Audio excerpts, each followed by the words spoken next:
Sebelum kita lanjutkan karena hujan kita berdoa dulu. Allahumma sayyiban nafi'a, Allahumma sayyiban nafi'a, Allahumma sayyiban nafi'a. Hadhihi rahmatullah, mutirna bifadlillahi wa rahmatih. Hadis 461. Qala Rasulullah sallallahu alaihi wasallam. Idza apabila ra'a melihat ahadukum salah satu kalian al-mar'ata seorang wanita allati tu'jibuhu yang menyenangkan kepadanya ya, yang gawaake kepada dia. Falyarji maka hendaklah dia pulang ila ahli kepada istrinya hatta sehingga yaqa'a bihim dia mengumpuli istrinya. Fa inna dzalika karena sesungguhnya hal itu ma'hum bersama istrinya. Hadis riwayat Ibnu Hibban sahih. Maksud hadis ini adalah kalau kita lagi keluar rumah, kemudian mata kita tidak sengaja melihat perempuan dan kita tertarik. Nah, maka untuk memadamkan syahwat yang ada dalam hati, sunnahnya adalah apa? Segera pulang, kemudian segera hubungan sama istri. Kenapa? Fa inna dzalika ma'ahum. Karena hal itu juga ada pada istrimu. Artinya kecantikan atau kenikmatan yang engkau lihat dari wanita itu juga ada pada istrimu. Sama. Karena manusia itu diciptakan oleh Allah sama. Perempuan ada kepalanya, bawahnya ada badannya, bawahnya ada kakinya, sama ya. Perempuan yang kita lihat begitu, istri kita juga begitu, sama. Jadi hadis ini maksudnya adalah supaya umat Islam itu syahwatnya tersalurkan dengan halal. Dan ini termasuk perkara yang berpahala, bukan sia-sia. Karena Rasulullah sallallahu alaihi wasallam bersabda, "Wa fi bud'i ahadikum shadaqah." Dan di dalam mengumpuli kepada istri kalian itu adalah sedekah. Jadi dinilai pahala oleh Allah Subhanahu wa taala. Rasulullah sallallahu alaihi wasallam juga bersabda, "Walaka fi jima'ika zaujataka shadaqah." Dan bagi Anda di dalam Anda mengumpuli istrimu ajrun ya, ada pahala. Hadis ini riwayat Imam Nasai, derajatnya sahih. Rasulullah sendiri juga menerapkan. Beliau pernah duduk-duduk di majelis seperti ini bersama para sahabat, tiba-tiba beliau masuk rumah. Habis itu balik lagi ke majelis, sudah habis mandi. Airnya netes-netes dari kepala beliau. Maka para sahabat bertanya, "Ya Rasulullah, awaqa'a syai'? Apakah terjadi sesuatu?" Maka beliau mengatakan, "Betul, terjadi sesuatu. Tadi ada seorang wanita lewat. Maka saya tertarik hasrat kepada wanita. Maka saya segera pulang ke rumah, mengumpuli istri saya. Habis itu, saya balik lagi ke majelis." Beliau kemudian berpesan, "Wa kadzalika faf'alu." Seperti itulah lakukan. Tapi kalau istrinya cuma satu susah bagi. Istrinya lagi kerja, kerjanya jadi dari jam 8 sampai jam 4. Nah, sementara kita hasratnya jam 12. Nah, nunggu nelongso. Nah, itulah nelongsonya istri satu. Saya cuma cerita loh, bukan menghasung, bukan. Cuma cerita tok. 462. Idza apabila ra'a melihat ahadukum salah satu kalian jenazah fa illam yakun maka jika tidaklah dia itu masyian berjalan ma'aha bersama jenazah tadi falyaqum hendaklah dia berdiri.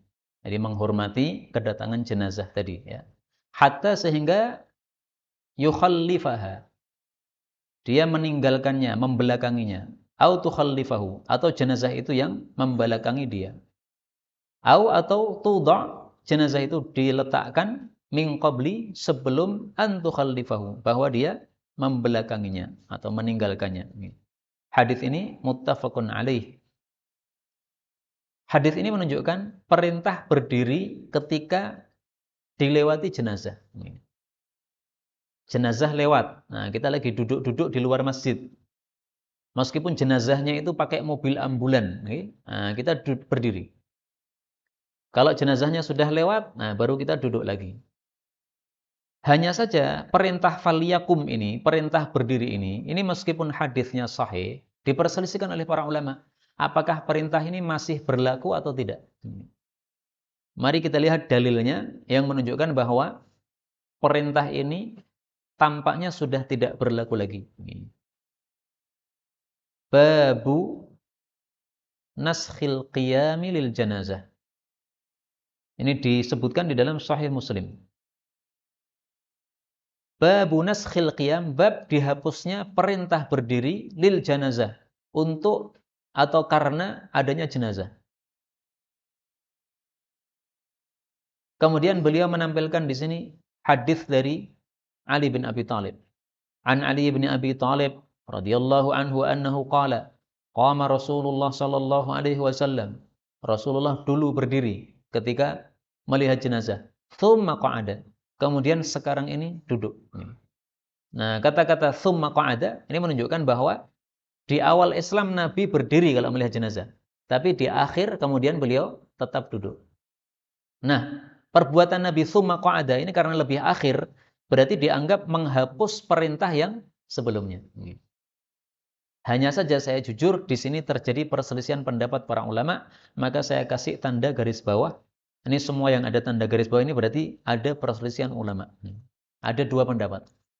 Pendapat pertama mengatakan, perintah itu sudah terhapus. Dan itulah madhab Syafi'i, karena madhab Syafi'i mengatakan ini tadi, naskhil qiyam lil janazah. Sudah dihapus perintah untuk berdiri ketika melihat jenazah. Pendapat yang kedua mengatakan, perintahnya tidak dihapus. Hanya dihapus kewajibannya saja.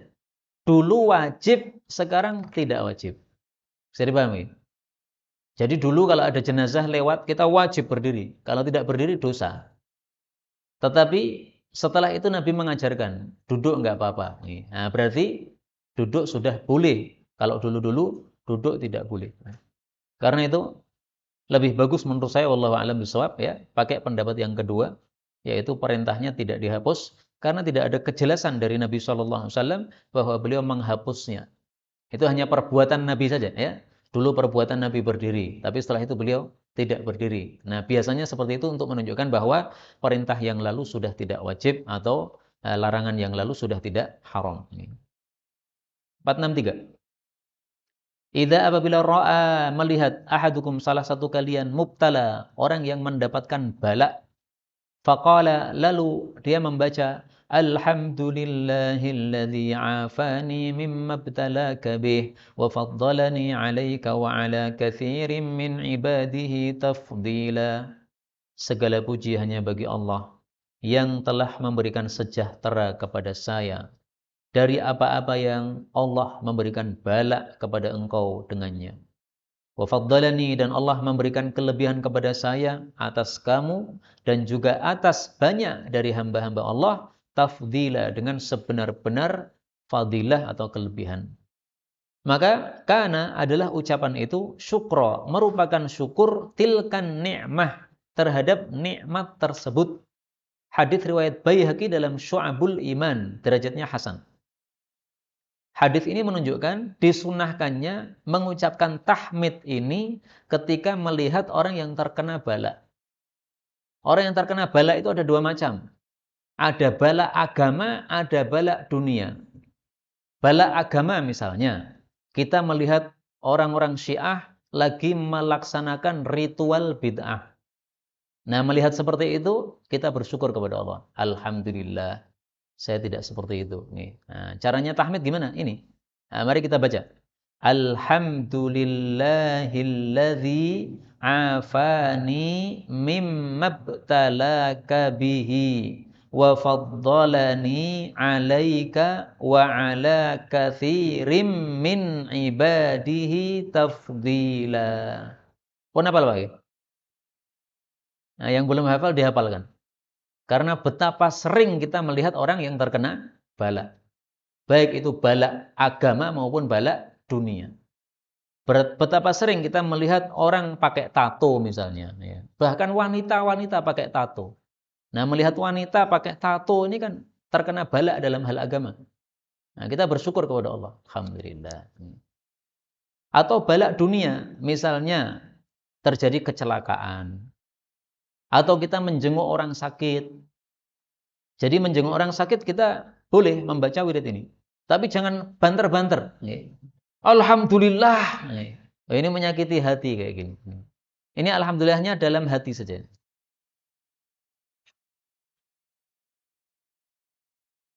Fadilahnya apa mengucapkan ini? Fadilahnya dua.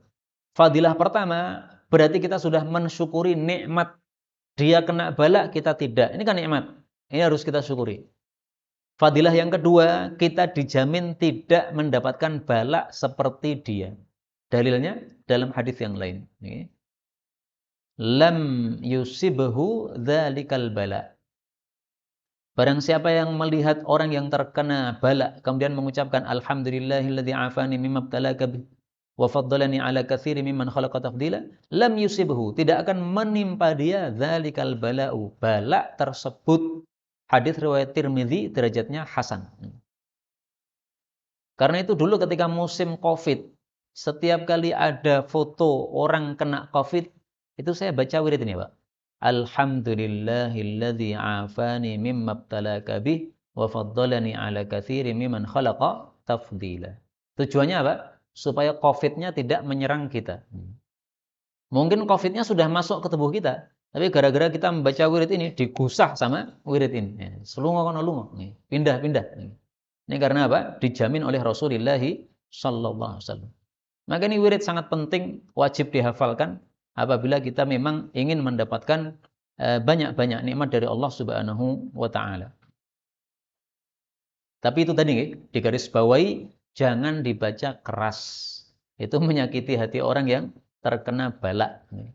Termasuk bala-bala kecil, musibah-musibah kecil. Misalnya kita naik motor melihat ada orang motornya mogok, baca wirid ini. Ada yang kebanan, baca wirid ini. Ada yang kehabisan bensin, ya kan? Baca wirid ini. Nah, kalau bisa setelah membaca wirid ini kita dekati, kemudian kita bantu. Ada apa ini, Pak? 464. Idza apabila ra'a melihat ahadukum, salah satu kalian, min nafsihi, dari dirinya, au malihi, atau hartanya, au min akhihi, atau dari saudaranya, ma yu'jibuhu, sesuatu yang menakjubkannya, falyad'u lahu, hendaklah mendoakan untuknya, bil barokah, dengan keberkahan. Kenapa? Fa innal aina, karena sesungguhnya mata itu hakun, betul-betul terjadi. Artinya musibah gara-gara mata memandang dengan takjub itu betul-betul terjadi. Karena itu kalau misalnya kita melihat rumah kita yang bagus atau mobil kita yang baru dan kita senang, nah itu hendaklah ini falyad'u lahu bil barokah. Doa berkah. Allahumma barik, ya Allah berkahilah. Boleh kita sebutkan barangnya ya. Ya Allah berkahilah mobil ini. Ya Allah berkahilah anak saya ini. Nah, anak juga begitu. Kita melihat anak kita lucu. Nah, jangan lupa untuk mendoakan berkah. Kalau tidak mendoakan berkah, maka boleh membaca wirid yang lain. Sebagaimana disebutkan oleh Allah Subhanahu wa taala pada surah Al-Kahfi ayat yang ke-39. Walaula id dakhalta jannataka qulta ma sya'allahu la quwwata illa billah. Ini kan kisahnya dua orang, satunya kaya raya, kemudian dia sombong, tapi kemudian kekayaannya dihancurkan oleh Allah. Maka oleh saudaranya dinasihati, kamu mestinya ketika masuk kebunmu yang sangat indah itu, kamu takjub sambil mengucapkan Masya Allah la quwwata illa billah. Supaya tidak terjadi musibah tersebut. Nah, maka silahkan pilih. Baca wirid Masya Allah la quwwata illa billah, atau mendoakan berkah Allahumma barik, atau wirid-wirid yang lain. Yang penting apa? Jangan lupa zikir kepada Allah Subhanahu wa taala. Misalnya subhanallah. Nah, itu juga sudah cukup. Karena kalau kita melihat dengan takjub tanpa wirid, al-aina haqqun, mata betul-betul terjadi. Tiba-tiba barang yang kita lihat langsung rusak saat itu juga. Anak kita yang kita lihat karena kita takjub langsung sakit saat itu juga. Bisa. Dan ketika dibawa ke dokter, dokternya bingung. Ini nggak ada penyakit, nggak ada apa-apa kok. Dicek semuanya normal. Nah itu gara-gara mata kita. Nah terus kalau sudah terlanjur gimana? Kalau sudah terlanjur, kita ambil air wudhu.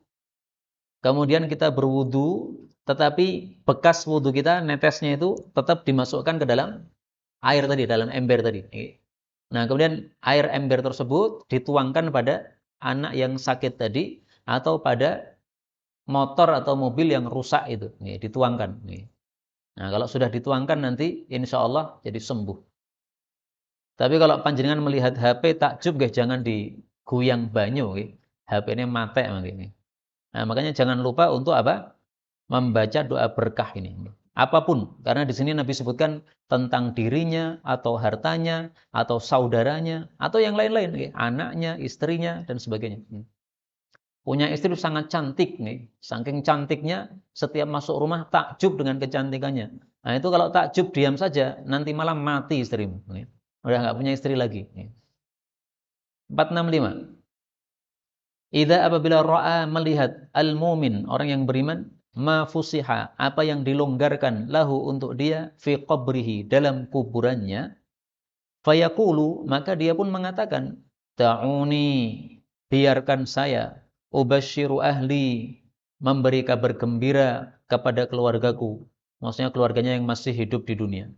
Fayuqalu lahu, maka dikatakan kepadanya, uskun, tenanglah kamu, yaitu tidur di dalam kuburan tadi. Hadis riwayat Imam Ahmad sahih. Hadis ini menunjukkan bahwa orang mukmin kalau masuk kuburan itu malah senang, Pak. Kenapa? Kuburannya jadi longgar sekali. Dalam hadis yang lain disebutkan jadi kebun-kebun surga. Maka kuburan cuma ada dua kemungkinan. Ada kalanya lubang neraka, ada kalanya kebun surga. Mudah-mudahan kuburan kita semuanya jadi kebun surga. Amin ya rabbal alamin. Nah, karena itu kalau menurut saya nggih, panjenengan cocok napa mboten terserah. Kalau ada keluarga kita yang mati sementara dia mati dalam kondisi mukmin, itu tidak usah terlalu susah. Ya susah ya boleh, namanya manusia, kematian susah. Tapi tidak usah terlalu. Kenapa? Oh, dia nikmat kok, dia malah senang. Dia malah mengatakan kepada malaikat, biarkan saya ingin memberitahu kepada keluarga saya, ternyata di kuburan enak. Ayo kabeh mati kabeh wae bareng-bareng. Nah, tapi oleh malaikat dijawab, kamu tenang saja di kuburan, udah tidur saja, nggak usah macem-macem udah.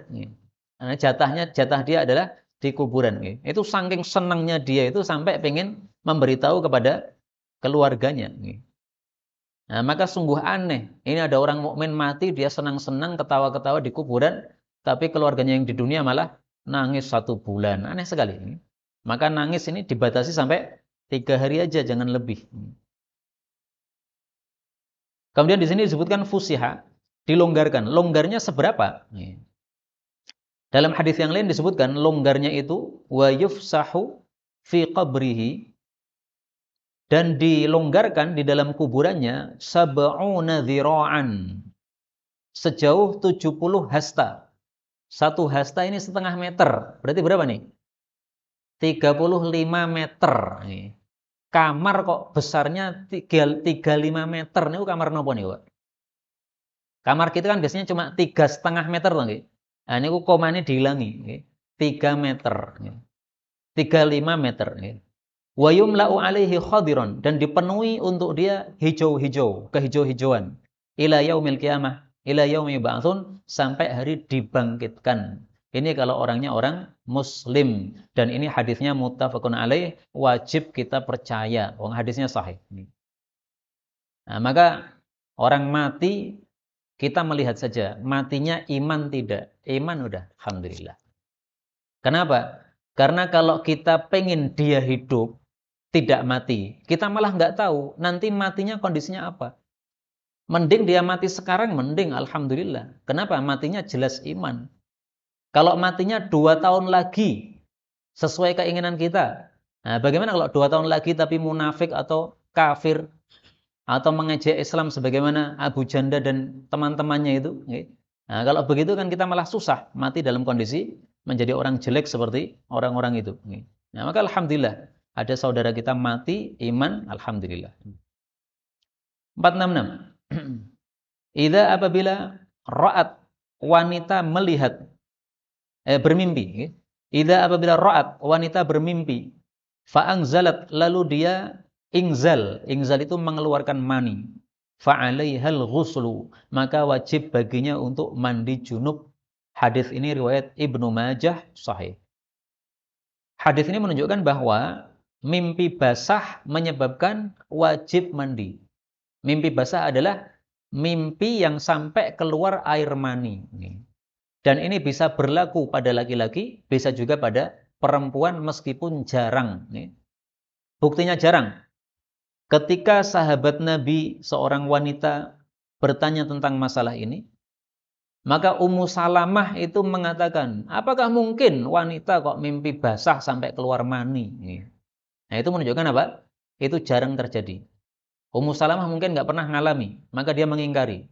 Nah, maka Rasulullah menjawab, "Fabima yushbihu al-walad." Dari mana anak itu bisa menyerupai ibunya kalau ibu tidak keluar mani? Anak kita kan macam-macam ya. Ada yang kadang mirip sama kita, ada yang mirip sama istri kita, atau mungkin separuh-separuh. Bagian atas mirip istri, bagian bawah mirip suami. Separuh badan mirip bapak sama ibunya. Nah, itu miripnya itu adalah karena pengaruh dari air maninya ini. Maka miripnya seorang anak kepada ibu, dalil bahwasanya wanita itu juga mengeluarkan mani, meskipun lebih jarang atau lebih sedikit daripada para laki-laki. Dan dari hadis ini kita ambil pelajaran, dalam Islam hukum laki-laki dengan perempuan disamakan. Itulah makna sabda Nabi Shallallahu Alaihi Wasallam, Innan nisa syaqaiqur rijal. Sesungguhnya wanita saudari kandung laki-laki. Maksudnya hukumnya disamakan di dalam Islam. Kecuali yang dibedakan, misalnya laki-laki disuruh sholat jamaah ke masjid, wanita bebas di masjid boleh, di rumah lebih utama daripada di masjid. Nah, itu karena memang dalil membedakan. Tapi ketika dalil tidak membedakan, maka hukum asalnya adalah sama. 467. Idza apabila roha berangkat ahadukum salah satu kalian ilal jumu'ah kepada Jumatan, falyaghtasil, hendaklah dia mandi. Hadis ini riwayat Bukhari, berarti sahih. Hadis ini menunjukkan perintah mandi sebelum datang kepada Jumatan. Perintah mandi ini, menurut para ulama, hukumnya adalah sunnah, tidak wajib. Menurut sebagian kecil ulama, sebagian ulama madhab Maliki berpendapat bahwa perintah ini wajib. Kalau kita mengikuti pendapat yang wajib, berarti tidak mandi, berarti apa? Berdosa. Maka Jumatan wajib mandi.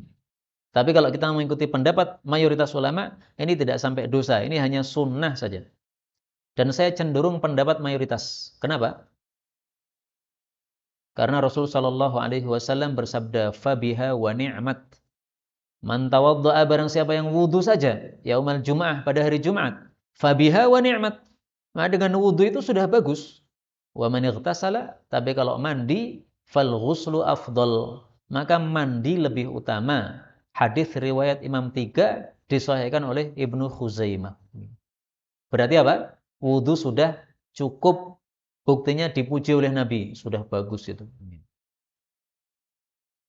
Kemudian hadis ini menunjukkan bahwa sebab mandi Jumat itu adalah idza roha, apabila berangkat Jumatan. Maka yang tidak berangkat Jumatan tidak disuruh mandi. Misalnya wanita tidak Jumatan di masjid karena anak-anaknya banyak. Dia sholat duhur di rumah. Karena Jumatan kalau di rumah itu menjadi apa? 4 rakaat duhur. Sesuai kesepakatan para ulama. Nah, dia 4 rakaat di rumah duhur. Maka berarti dia tidak disuruh untuk mandi ini. Tidak harus mandi. Tapi kalau datang Jumatan, dia harus mandi. Perempuan datang Jumatan, mandi dulu. Tidak datang Jumatan, tidak mandi nggak apa-apa. Mandi pagi sudah cukup. Tapi kalau mau Jumatan, maka mandi pagi tadi diulangi lagi karena sudah masak dan sebagainya. Dan ini masalah khilafiyah. Sebagian ulama berpendapat mandi Jumatan itu sebabnya bukan datang kepada Jumatan, tetapi sebabnya adalah waktunya, yaitu hari Jumat. Jadi sebab mandi Jumat ada 2 pendapat. Pendapat pertama mengatakan sebabnya karena Jumatnya.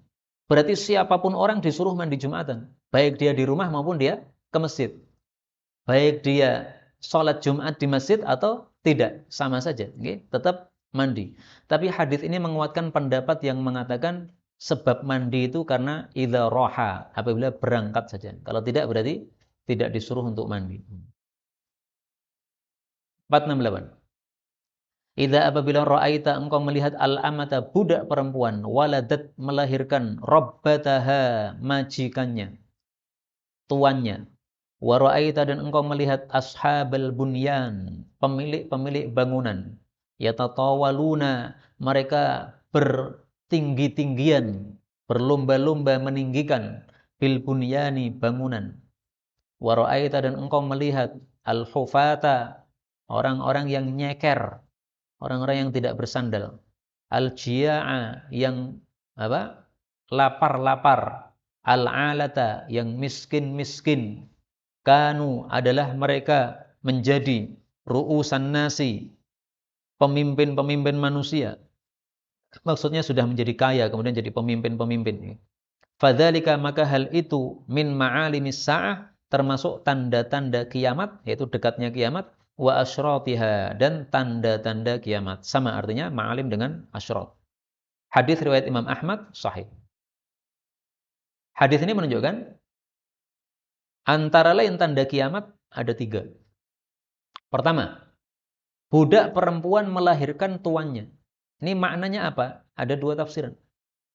Tafsiran pertama, maksudnya adalah uququl walidain, durhaka kepada orang tua. Sehingga ibunya diperbudak. Anaknya nendang ibunya. Kenapa? Ibunya tidak mau ngasih duit. Nah, itu berarti talidal amatu rabbataha. Anaknya bertingkah sebagai tuan, sebagai majikan. Padahal mestinya bertingkah sebagai anak, hormat sama ibu. Ini malah menyiksa ibunya. Tafsiran yang kedua, ini maksudnya banyak peperangan. Kalau sudah banyak peperangan, maka nanti akan banyak wanita-wanita jadi budak. Nah, kalau wanita banyak jadi budak, kemudian dikumpuli oleh majikannya, maka kemudian melahirkan anak. Anak ini berarti majikannya ibunya. Karena anaknya nasabnya kepada bapaknya. Padahal bapaknya adalah majikannya sendiri. Maka berarti kalau tafsiran yang kedua ini adalah akhir zaman, ketika banyak peperangan. Nanti akan banyak peperangan di akhir zaman. Saking banyaknya peperangan, Nabi gambarkan itu satu laki-laki banding berapa? 50 wanita. Dalam hadis yang lain 40 wanita. Saking banyaknya apa? Perempuan, karena banyak laki-laki yang sudah mati dalam peperangan itu. Nah, 2 tafsir ini sama-sama baik insyaallah. Kemudian tanda yang kedua adalah engkau melihat orang-orang pada lomba-lomba untuk tinggi-tinggian bangunan, dan ini sudah terjadi. Negara Emirat misalnya membangun ya kubah yang sangat tinggi sekali. Kemudian Mekah tidak mau kalah, bangun juga. Kemudian Riyadh tidak mau kalah, bangun juga misalnya. Nah, negara-negara yang kaya raya itu mereka tinggi-tinggian bangunan, mereka pengen mempunyai bangunan yang tertinggi sedunia, tidak dikalahkan oleh negara yang lain. Kemudian tanda yang ketiga adalah orang-orang miskin akhirnya menjadi kaya-kaya sehingga menjadi pemimpin-pemimpin para manusia. Sebagaimana disebutkan dalam hadis yang lain yang lebih jelas daripada hadis ini. Kita lanjutkan 469. Idza apabila ra'aita engkau melihat al-alim, seorang alim, yukhalitu, bergaul, mencampuri, as-sultana, penguasa, mukhalatatan, dengan pergaulan, katsiratan, yang banyak, fa'lam, maka ketahuilah, annahu lassun, bahwasanya dia itu maling. Ini boleh dibaca lissun, lassun, lussun, sama saja. Jadi lamnya ini muthallats. Boleh dibaca dengan 3 bacaan. La, lilu. Artinya sama, maling. Hadis ini riwayat Firdaus. Derajatnya diperselisihkan ulama. Menurut Munawi sanadnya baik. Menurut Albani derajatnya dhaif. Karena itu hadis ini termasuk hadis yang sedikit yang diperselisihkan derajatnya oleh para ulama yang saya tampilkan dalam kitab ini. Karena sebenarnya kitab ini mensyaratkan hadisnya yang sahih saja. Tapi ternyata sebagian hadis yang meskipun dhaif tetapi ada yang mensahihkan, maka saya tampilkan di sini. Ini salah satunya. Nah, maka hadis ini menghasung para ulama itu jangan bergaul dengan penguasa. Kalau kita lihat ulama kok dekat sekali dengan penguasa, seringkali berjumpa, seringkali bertandang ke rumah penguasa, ingin ketemu dengan penguasa, terus-menerus begitu. Nah, kata Nabi, hati-hati, itu ulama maling kayak gitu itu. Artinya tidak bisa kita amanah terhadap fatwa-fatwa dan pendapat-pendapat dia. Nanti dia akan membebek kepada keinginan penguasa. Karena itu, ada satu buku yang sangat bagus ditulis oleh Al-Imam As-Suyuti. Judulnya Ma Rawahul Asatin fi Adamil Maji' ila Salatin. Riwayat-riwayat dari para ulama-ulama tentang tidak bolehnya datang kepada penguasa-penguasa. Nah, ini satu kitab isinya kumpulan pendapat-pendapat dan fatwa-fatwa atau riwayat-riwayat yang mirip dengan hadis yang kita baca ini. Bahwa ulama itu jangan mendekati penguasa. Mendekati dalam rangka nahi mungkar, bagus ya. Tapi kalau dalam rangka untuk bergaul, banyak mendekat, nah itu berarti tanda-tanda ulama yang tidak baik. Dia lasun, dia adalah maling, dia hanya ingin mendapatkan dunia yang dikuasai oleh penguasa tadi. 470. Idza apabila ra'aita engkau melihat Allah Ta'ala yu'til abda, memberi kepada hamba minat dunia dari dunia, ma yuhibbu, apa yang dia suka, wa huwa muqimun, padahal dia masih mukim ala ma'asihi, di atas maksiat-maksiat dia, fa innama dzalika, maka tiada lain hal tersebut, minhu, dari Allah, istidrajun, adalah istidraj. Istidraj ini apa? Dilulu oleh Allah Subhanahu wa taala. Hadis riwayat Ahmad sahih. Jadi ini kita melihat diri kita sendiri saja, tidak usah melihat orang lain. Kalau kita banyak maksiat, tapi kalau bisnisnya tambah lancar, atau malah tidak pernah sakit. Nah, ini hati-hati ini. Ini istidraj ini. Ada orang pinjam dari bank. Kemudian bisnisnya berkembang menjadi besar. Padahal dulu sebelum pinjam bank itu seringkali kesandung terus nih. Coba bisnis ini tidak bisa, bisnis ini bangkrut lagi. Coba ini, tapi setelah pinjam bank lancar terus. Nah, itu hati-hati nih. Okay? Itu istidraj dari Allah Subhanahu wa taala. Allah ngelulu supaya dosanya tambah terus. Kalau sudah dosanya full, nah baru kemudian dicabut nyawanya oleh Allah, tinggal nyiksa sepuas-puasnya. Itu maksud istidraj. Na'udzubillah. Karena itu, kalau ada saudara kita yang dulu bisnisnya bagus, setelah dia pinjam bank, akhirnya bisnisnya remuk. Alhamdulillah. Alhamdulillah, kenapa Pak? Karena berarti apa? Dia diberi peringatan oleh Allah Subhanahu wa taala. Karena kalau tidak diberi peringatan oleh Allah, nanti bertambah-tambah, berlanjut-lanjut. Nah, Allah senang sama hamba ini. Ini hamba yang baik ini. Dulu suka sedekah dia, misalnya.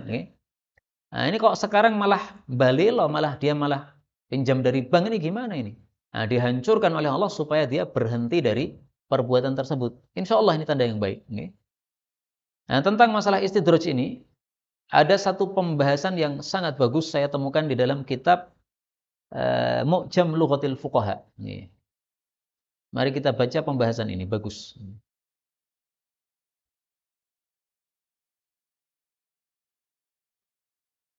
Al-muhalu adatan.